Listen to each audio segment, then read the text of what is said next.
Why defend the guilty? This is probably one of the most commonly asked questions of all barristers, and it goes for whether or not you know the client is guilty or you suspect the client is guilty. It's very rare that you'll get a client that will tell you that they are guilty of something, but very often you may know that they are guilty just based on the evidence, subtle things that they say, and so on.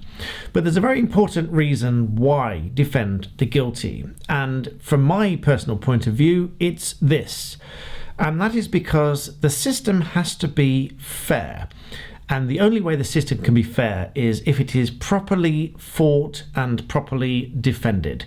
So it must be prosecuted and defended with equal fearlessness and equal vigour, to the full extent that the rules allow, to the full extent of the evidence, so that it is fairly decided as a question of fact as to whether or not the case is proven against the defendant, because that is the way around that it should be, because every defendant is innocent until proven guilty, unless of course they plead guilty, but that is only if they decide to plead guilty.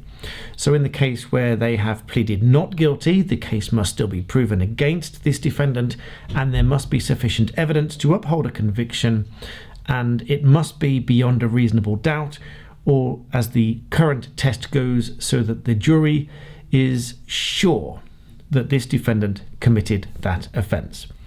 Anything short of this equal fight on both sides would be a corrupt system.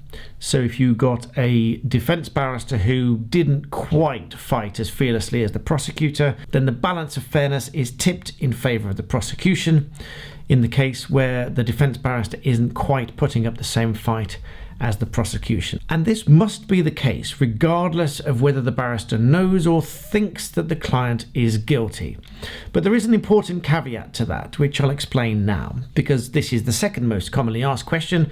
That is, if you know that the client is guilty, i.e. the client has told you that they are guilty, how can you still properly defend that client? Well, there is a significant curtailment of what you can do as a defence barrister if the client has told you that they are guilty of this offence.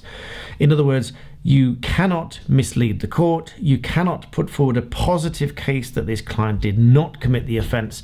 You can only test the evidence. But in doing so, you cannot ask a question to which you know the answer will mislead the court, i.e. you cannot ask a question which will suggest that your client was elsewhere when you know that they were not elsewhere. You cannot suggest that they did not commit the offence because you know that they did. You cannot suggest they didn't have the weapon if you know that they did. All of these kind of things. You can only test the veracity of the evidence, and it's the evidence upon which the jury must convict. So you can only test this evidence to the extent permissible within the rules, and you cannot put forward a positive case that the defendant did not commit the offence. So I hope this is a useful answer to all of those that asked the question. Please remember to like and subscribe, and thank you for watching.